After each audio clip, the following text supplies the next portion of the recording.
In this video, I'll show you how I tattoo a Taylor Swift portrait using the stipple shading technique. You can find the template and stencil in the video description for those who want to replicate it on practice skin. First, I shaved the area, cleaned it with skin disinfectant, and now I'm applying a thin layer of stencil stuff before positioning the template. The client was satisfied with the placement. This is my Greywash. If you don't know how I make it, there's a video in the description explaining it. The template should always be in your line of sight. In my case, it's on the iPad, but you can also just print it out. The advantage of having it on the iPad is that you can zoom in to better see the fine shading. What's great is that for the entire design, we'll only need one needle, which is a 3-round liner. You can find the needle in the video description. I'm using 8 volts with a 4.2 millimeter stroke and letting the needle protrude about 4 millimeters from the cartridge. I'll also overlay the template in the video so you can follow along with what I'm doing. Using a light gray tone, I outline all the lines that aren't dotted. The dotted lines will later serve as guidelines for the shading. If a line on the template is very light, I must also tattoo it with a very light gray tone. If I have a slightly darker line, I can tattoo it a bit darker as well. The key is to make sure that light lines are really very light, as they should not be visible in the final design. So remember, better too light than too dark. The tattoo is about 7 centimeters tall. Many might think that such a small tattoo with many details won't look good in a few years. This criticism is somewhat valid, as some tattoo artists go too deep, which can cause the tattoo to change more significantly over the years. Of course, it's normal for a tattoo to evolve over time, but the better it's done, the longer it will remain beautiful. My sister has been tattooing small detail designs for 20 years. Since many of her regular customers frequently come to the studio, I can see firsthand that it's simply not true that the details are lost. Additionally, with realistic designs, the changes over time are much less relevant compared to designs with thick lines. In summary, yes, a tattoo changes over the years, but if it's well done and you take care of your skin, the details will remain visible even after many years. I can tell you this from personal experience. I would have preferred to make it a little bigger so you could add more details, but the customer wanted it this size.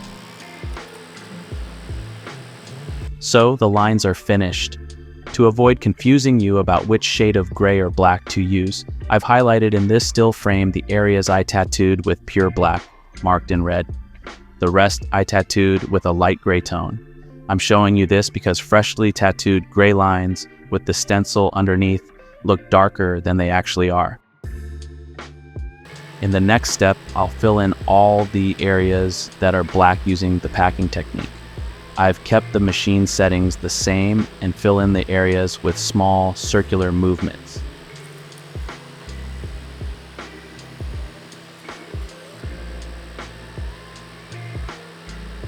We'll of course leave the highlight in the earring free so it shines beautifully in the end. When filling in small areas, it's important not to use too large a needle. For example, I would never fill in such an area with a Magnum needle. Always match the needle to the area being filled.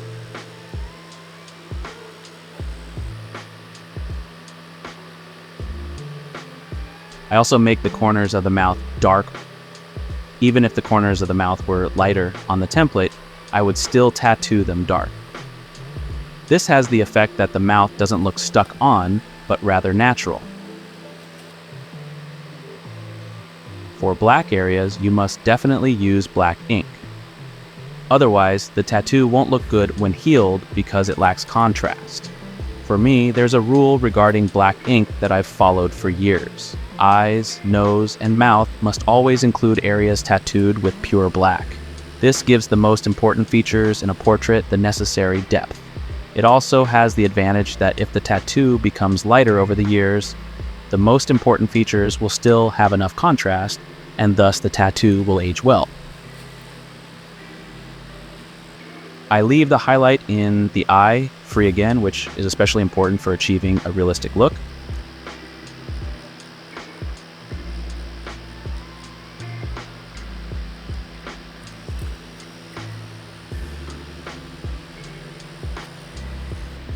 The preliminary work is now done, and we can move on to the exciting part, stipple shading. For this, I use a 4.2 millimeter stroke, 5 volts, and I let the needle protrude about 2 to 3 millimeters from the cartridge. However, you need to be careful because 5 volts can vary between different machines, so you'll need to test which voltage works best if you have a different machine than I do. I would recommend a machine with at least a 4 millimeter stroke for stipple shading. If you're interested in the machine I'm using, it's the Mast Pro from Dragonhawk. The links are in the video description, and with the code fanitattoo, you get 10% discount. In the first step, I use pure black to tattoo the shadow on the neck. In the template at the bottom left, you can now see the guidelines for the shading. I've also linked this image in the video description. By marking the shading with small dashed lines, it becomes much easier to shade and keep track of the work. Since the area is very dark, I try to leave relatively little space between the individual dots, which requires several passes. The good thing about this technique is that it is very gentle on the skin, allowing you to tattoo over the same spot multiple times without damaging the skin. In the end, you'll see that the tattoo is barely irritated, even though I tattooed over the same spot many times. To make the shading even darker and blend the needle texture, I now shade in another direction.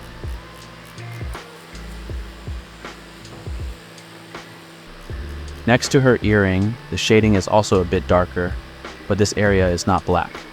For this reason, I use my second darkest gray tone. The faster I move my hand, the larger the distance between the dots becomes. At the current voltage I'm using, the shading, in my opinion, gets a very nice stipple shading effect. You could also reduce the voltage, which would result in an even larger distance between the dots. However, I find it perfect as it is because this way the design still maintains a realistic look. When you look closely, you can see the individual dots. The further you move away from the design, the more it becomes a continuous shading. That's a beautiful effect.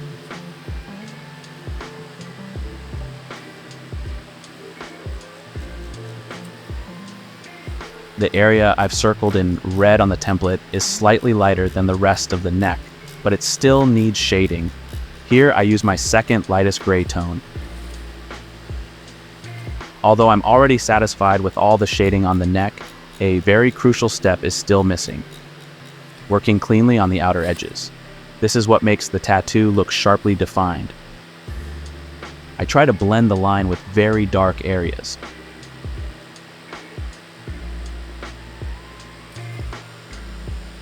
On her cheek, you can still faintly see the stencil, which has almost completely disappeared. That's why I'm now doing a rough shading there, and I'll finalize the area later. Such prominent features that are typical of her facial features must absolutely not be placed incorrectly. Otherwise, the portrait won't look like the original in the end. This is about ensuring the person's recognizability.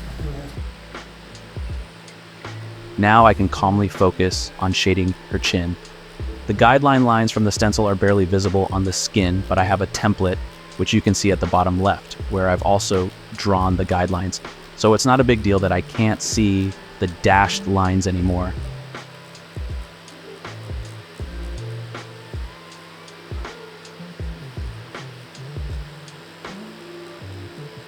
Use darker shading at the edges of the lips and in the recesses to create depth and volume. This is especially important for the area directly under the lower lip.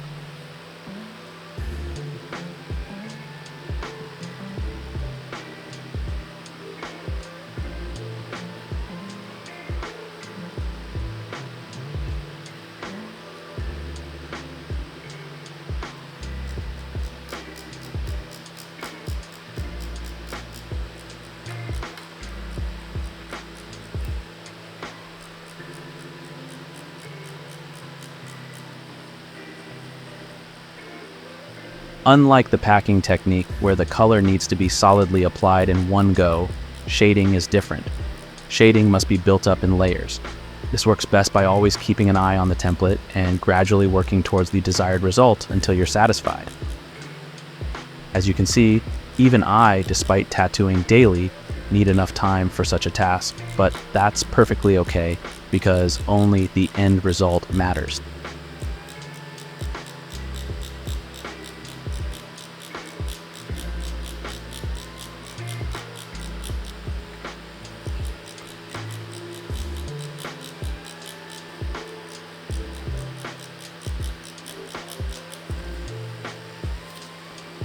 On her cheek, I mainly work with the second darkest gray tone. If I were to use a tone that's too light here, I would need many more passes and the tattoo would lose the stipple shading effect. That's why I always go for a slightly darker gray with this technique than with a realistic portrait, where I use the soft shading technique. After all, you should still be able to see the dots at the end.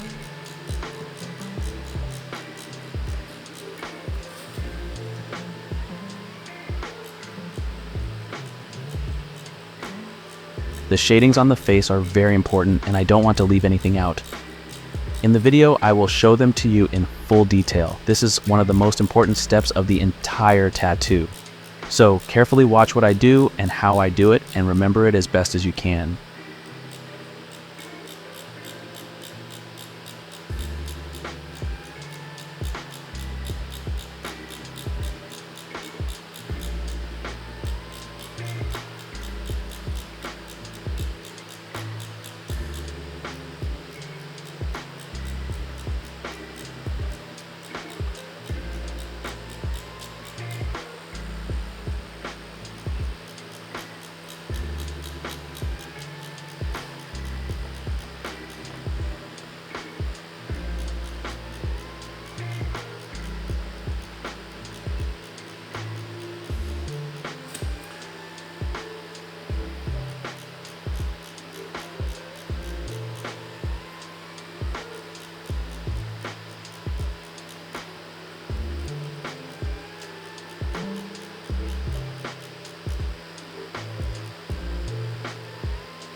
Let's move on to her nose. First, I shade under the nose, which is very important because it connects the nose with the face. Make sure the transitions between light and shadow are smooth to create a three-dimensional effect.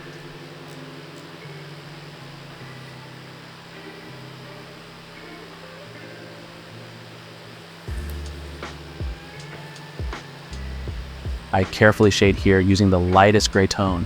Especially with the nose, you need to take your time and work cautiously. A small mistake could ruin the entire portrait. In general, it should be noted that tattooing beautiful noses is extremely difficult, but with the right technique, you can achieve it.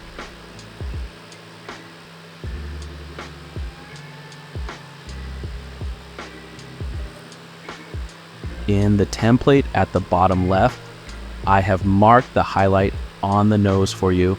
I have often seen beginners make the distance between the highlight and the nostrils too small, which results in the nose not looking realistic in the end. Then seems like the proportions are off.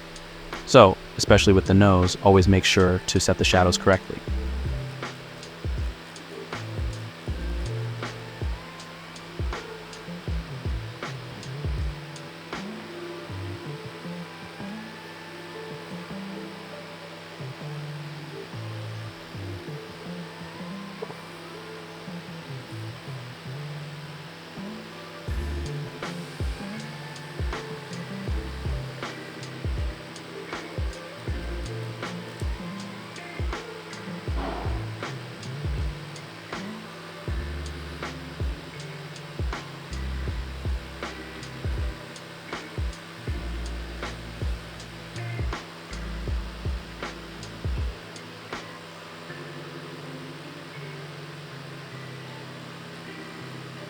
I once talked about an online course in a video, and here's why I decided not to create such a course. I've seen many people offering extremely overpriced online tattoo courses where they sell certificates that have no real value. Often, these people are mediocre tattoo artists just trying to make quick money. I would advise you to carefully research which certifications are truly needed for the profession in your country and what is actually required. Acquire as much knowledge as possible and only take the exams that are necessary. Don't let yourself be scammed by online gurus. I share my content and knowledge for free on the internet, which draws a lot of criticism from those same people. But I have to say, I don't care at all about what these people say because I have a clear conscience and I'm not taking money from anyone. If someone wants to support me, they will do so regardless. So enough deep talk.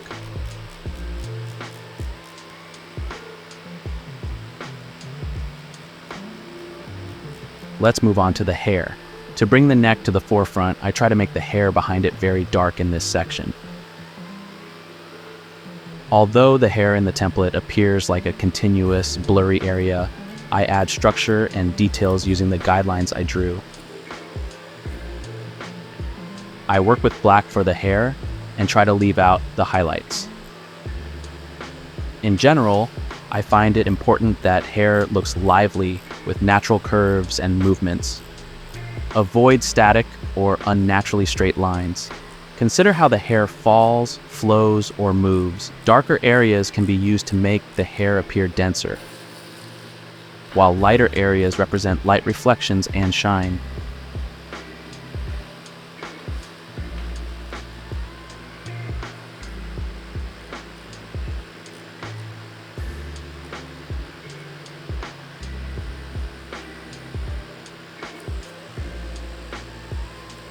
I shade the forehead with the second lightest gray tone.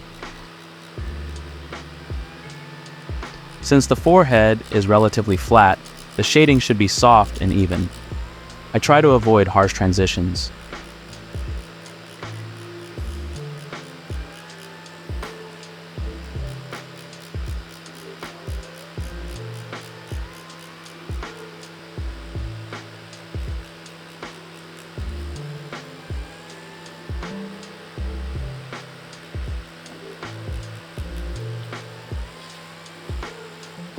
Although the stone in the template is very dark, I shade it a bit lighter so that it stands out nicely in the foreground. If you're wondering why I'm not directly adding white highlights, the reason is that if I later work with black ink and it smudges, it can stain the white. Therefore, white should always be added at the end. Here with the pearls, I work with black and add small details to the beads. I do this so that the white will stand out better later.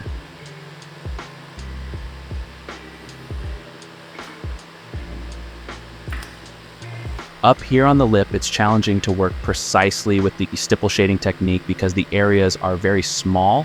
That's why I'm using dot work here instead. It's a similar effect, just a different technique.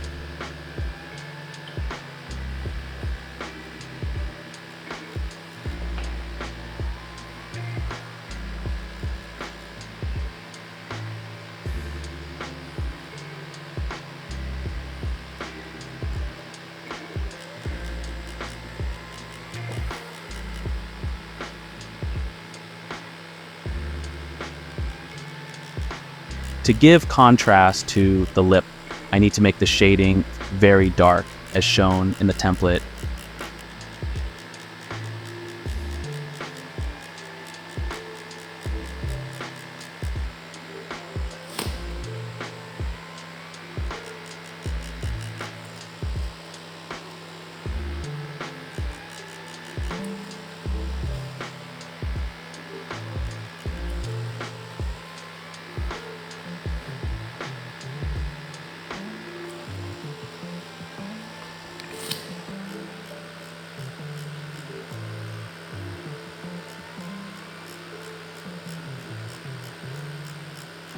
Around the eye, I first work with mid-tones to create the basic foundation for my shading.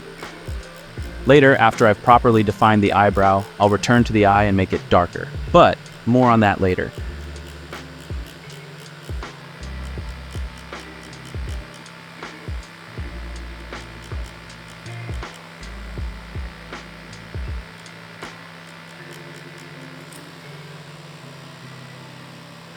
In my opinion, when it comes to eyebrows, it's important not to just tattoo a black bar.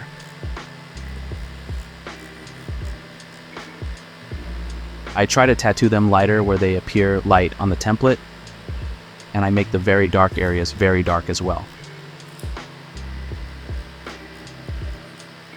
The reason I'm working on the eyebrow now and will finalize the eye later is that this gives me a reference for the darkness.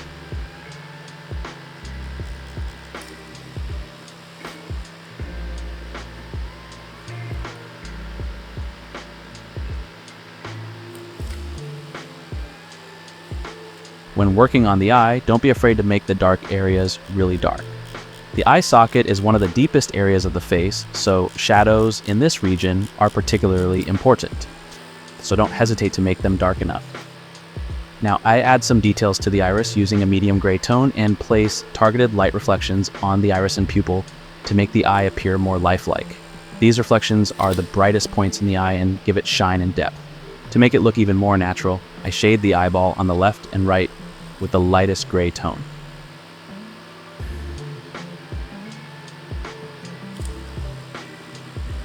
The placement of the highlights is crucial.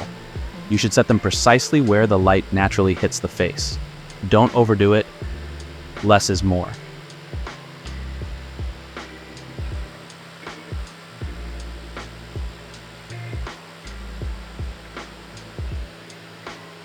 Apply highlights sparingly and only in areas that truly need light reflections.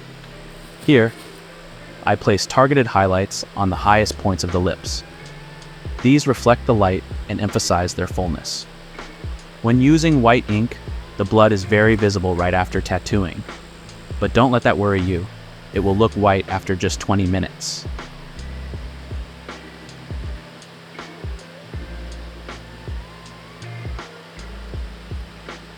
Just a few final highlights in the eye, and then we'll be done. If you enjoyed the video, I'd appreciate it if you liked the video and subscribe to my channel. This is the finished tattoo. Thanks for watching and have fun trying it out. And if you want to see how I apply the dot work technique on real skin, check out this video here.